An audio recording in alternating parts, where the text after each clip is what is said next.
कागरू काल भैया पूर्वांचल के। आज बात हुई पूर्वांचल में राहुल गांधी के बड़का रैली के एकदम गमागम मगागम माहौल बनावे की तैयारी भैया। एकदम प्रयागराज में लड़कियन से बातचीत हुए, जेनजी सब अही और गाना बजाना हुए और बातचीत हुए। जी हाँ, पूर्वांचल की बात में आज हम बात करेंगे राहुल गांधी के उस बड़ी रैली की जो प्रयागराज में चुनावी माहौल सेट करने जा रही है। राहुल गांधी जो लगातार पूरे देश में छात्रों की गूंज नाम से एक कार्यक्रम कर रहे हैं, राजस्थान जैसे जगहों पर वो कर चुके हैं, अब वही कार्यक्रम प्रयागराज में होने जा रहा है। ये सब कुछ तब हो रहा है जब जनजी प्रोटेस्ट के बाद शिक्षा मंत्री धर्मेंद्र प्रधान को इस्तीफा देना पड़ा, और ये पहली बार है जब सरकार से किसी मंत्री ने इस तरीके से इस्तीफा दिया है पिछले 12 सालों में। और तो और दतिया के उपचुनाव में कांग्रेस को जीत मिली है, और अब प्रयागराज में राहुल गांधी एक बड़ा कार्यक्रम करने जा रहे हैं। 8 फरवरी यानी शनिवार को राहुल गांधी छात्रों से रूबरू होंगे। उससे पहले दिल्ली के कार्यक्रम में उन्होंने प्रधानमंत्री द्वारा छात्रों को दिए गए माफी को लेकर सवाल खड़ा किया। We are going through a strange time in our country. Students are on the street in severe pain. They don't have work.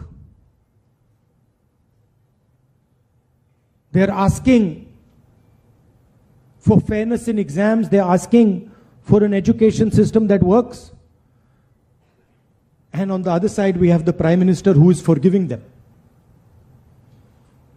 Who he is to forgive them, I don't know. Where he gets the idea that he has the right to forgive the future of India, I don't know. But that's what he chooses to do. लगातार राहुल गांधी इसको लेकर सक्रिय, पहली बार नहीं है, चाहे वो गूंज की बात हो या फिर जनजी प्रोटेस्ट की बात हो। वो पता होगा कि उन्होंने पीएम आवास के सामने जाकर धरना दे दिया था, उसके बाद पुलिस उनको खींच कर ले गई। तस्वीरें वायरल हुई जिसमें उनके नाक से खून बहता नजर आया, वो बिना चप्पल के नजर आए, और कांग्रेस पार्टी इसे एक तरीके से कहिए कि बैटमैन की छवि बनाकर प्रस्तुत करती नजर आई। लगातार जनजीज के बीच में राहुल गांधी लगातार इसी तरीके की पॉलिटिक्स कर रहे हैं। दरअसल ये उन्हें सूट भी करता है। अगर आप देखें तो तमाम नेता जो आपको नजर आते हैं भारतीय राजनीति में, वो आपको कुर्ता पैजामा, वो पारंपरिक स्टाइल की पॉलिटिक्स करते नजर आते हैं। राहुल गांधी बीते लंबे समय से भारत जोड़ो यात्रा के दौरान से आपको टी शर्ट में नजर आते हैं, स्पोर्ट शूज में नजर आते हैं, कभी वो बच्चों के साथ बातचीत करते नजर आते हैं, कहीं वो यूनिवर्सिटी चले जाते हैं। तो इस तरीके के प्रयोग, और इंस्टाग्राम पर रील बनाना हो, यूट्यूब पे खाना खाते हुए पॉपुलर इन्फ्लुएंसर से बातचीत करनी हो, राहुल गांधी एक नई किस्म की राजनीति इस दिशा में करते नजर आ रहे हैं, और उसका एक प्रयोग अब प्रयागराज में भी होगा। बता दें कि प्रयागराज वो जगह है जहां पर जेनजी प्रोटेस्ट का एक बड़ा प्रदर्शन हुआ था। दरअसल दिल्ली, पटना और प्रयागराज वो जगह थे जहां के प्रदर्शन को लेकर खूब चर्चा हुई। इस बीच कांग्रेस प्रदेश अध्यक्ष अजय राय का दावा है कि इस कार्यक्रम में भारी भीड़ आने वाली है। देखिए, आज हम सब लोग दिन रात उत्तर प्रदेश देश के संघर्ष के लिए काम कर रहे हैं। हमारे नेता आदरणीय राहुल जी जिस तरीके से वो नौजवानों की बात लगातार उठा रहे हैं, चाहे उनके ऊपर लाठियां चली, चाहे उनके नाक से खून निकला, चाहे उनके पैरों में चोट लगे, तो उसके बाद भी डिगे नहीं है राहुल गांधी।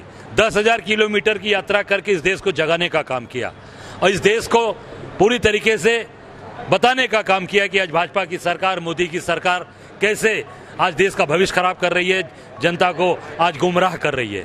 भगवान राम के दरबार में चढ़ावा चोरी, भगवान राम का पैसा खा गए और बच्चों का भविष्य खराब कर रहे हैं। जब बच्चों पर लाठियां चली जंतर मंतर पे, बच्चियों के प्राइवेट स्पॉट्स पर लाठियां मारी गई, राहुल गांधी जी ने मोर्चा लिया और देश के इतिहास में पहली बार प्रधानमंत्री के घर का घेराव किया, और उनके साथ जिस तरीके का दुर्व्यवहार किया गया, जैसे उनको बदतमीजी उनके साथ की गई, टांगा गया मोदी की और अमित शाह की पुलिस ने, और देख सकते हैं पर लड़े राहुल गांधी, और सरकार को घुटने के बल बैठना पड़ा, इस्तीफा देना पड़ा धर्मेंद्र प्रधान को, और अब निश्चित तौर से अमित शाह को इस्तीफा देना पड़ेगा, मोदी को मैदान छोड़ना पड़ेगा।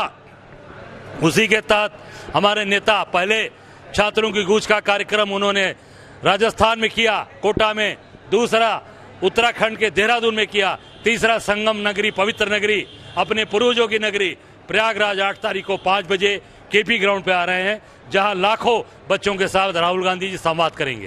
हालांकि कांग्रेस तो कांग्रेस है, जो दावा करती है उसके पीछे भी कुछ कुछ होता रहता है। बीते दिनों एक वीडियो वायरल हो गया जिसमें इसी कार्यक्रम की तैयारी को लेकर प्रयागराज के कांग्रेसी आपस में मारपीट करते भी नजर आए। वो भी आप वीडियो देख लीजिए।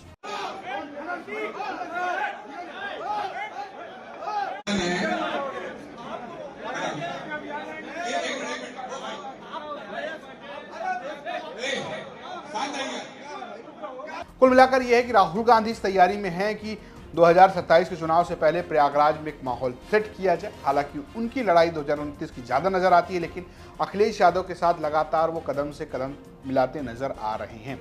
भले ही उत्तर प्रदेश कांग्रेस और समाजवादी पार्टी के बीच तालमेल बेहतर ना हो, लेकिन राहुल गांधी और अखिलेश यादव का तालमेल बेहतर नजर आता है। आपको बता दें कि प्रयागराज में इससे पहले जब राहुल गांधी और अखिलेश यादव पहुंचे थे, तब मंच पर इतनी भीड़ आ गई थी कि फूलपुर में राहुल गांधी भाषण नहीं दे पाए, अखिलेश यादव बोल नहीं पाए, पूरा मंच टूट गया, इतनी भीड़ आई थी। और प्रयागराज जब वो पहुंचे तब भी बहुत भीड़ थी, छात्रों की बहुत भीड़ थी और बामुश्किल वो बातचीत कर पाए।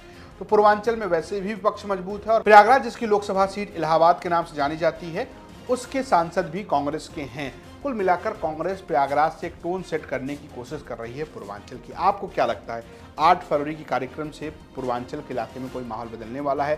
क्या जेन जी जो हैं वो विपक्ष के साथ नजर आएंगे या फिर वो भारतीय जनता पार्टी का साथ देते नजर आएंगे? आप अपनी राय हमें कमेंट बॉक्स में बता सकते हैं। स्टोरी में सहयोग किया था वाराणसी से हमारे सहयोगी रोशन जायसवाल ने। देखते रहिए यूपी तक। नमस्कार। पवन जी, एक बात होती है, क्या आपको कभी ऑफर नहीं आया बीजेपी की तरफ से? बहुत बार आया। कैसा आया? क्या ऑफर आया? हमने बताया था राष्ट्रीय अध्यक्ष जी को। आया। किस तरह का ऑफर आया? मतलब सब आया, विधायक मंत्री सब आया। जानते हैं, ये भी घटना बता दें आपको, हम मेरे पिताजी, जैसे मैंने राजनीति शुरुआत की तो मेरे पिताजी कभी नहीं चाहते थे, लेकिन जब मैंने राजनीति में मैं प्रवेश कर गया, लखनऊ स्थित उपाध्यक्ष हो गया, तो ये भी बहुत महत्वपूर्ण घटना है। नेताजी का फैजाबाद आगमन था, तो मैंने कहा कि आपको मेरे घर चलना। कहे हाँ चलेंगे तुम्हारे घर। मैं जेल से छूट के आया था, वही मेरे ऊपर गैंगस्टर और सारे मुकदमे दर्ज हुए थे बहन जी की सरकार में, उसके बाद मैं छूट के आया था। तो मैंने कहा आपको मेरे घर चलना। कहे चलेंगे। नेताजी मेरे घर आए, अंगूरीबाग कॉलोनी में। मेरी माता जी ने खाना बनाया था। नेताजी ने, जो मेरी माता जी ने बनाया था, पूड़ी सब्जी, दही कचौड़ी, दही बड़ा जो था, सब खाया। नेताजी ने बैठ के पूरा आराम से सब खाया, और खाने के बाद कहा कि और कुछ बना है? तो हमने मम्मी बुलाया अपनी माता जी को, तो उन्होंने पूछा क्या नाम है आपका? कहीं मेरा नाम गीता। कहने बताइए कुछ और बना है? कहने जो बना था सब खिला दिया। फिर उन्होंने, मेरी माता जी ने कहा नेताजी से, ये पढ़ते लिखते नहीं है, क्या होगा इनका? नेताजी ने कहा पवन के कारण आज मुलायम सिंह यादव इस दरवाजे पर आए हैं, और देखना वो एक दिन वो भी आएगा। आज मेरे आने पे डीएम कप्तान बाहर खड़े हैं, एक दिन पवन भी आगे जाएगा, डीएम कप्तान भी बाहर खड़े होंगे, पवन बड़ा आदमी नेता बनेगा। और मुझे नेताजी ने बनाया, उस स्थान पे पहुंचाया। ऐसे थे धरती पुत्र मुलायम सिंह यादव जी। तो उसी दिन से मेरी माता पिता, मेरे पूरा परिवार का एक लगाव है नेताजी के परिवार से।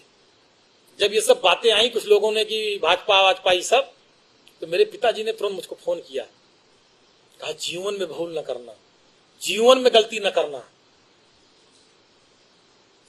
ये चीजें मेरे पिताजी ने बहुत सख्ती से मुझसे बात कही थी। मैं बहुत ईमानदारी से आपसे कह रहा हूं,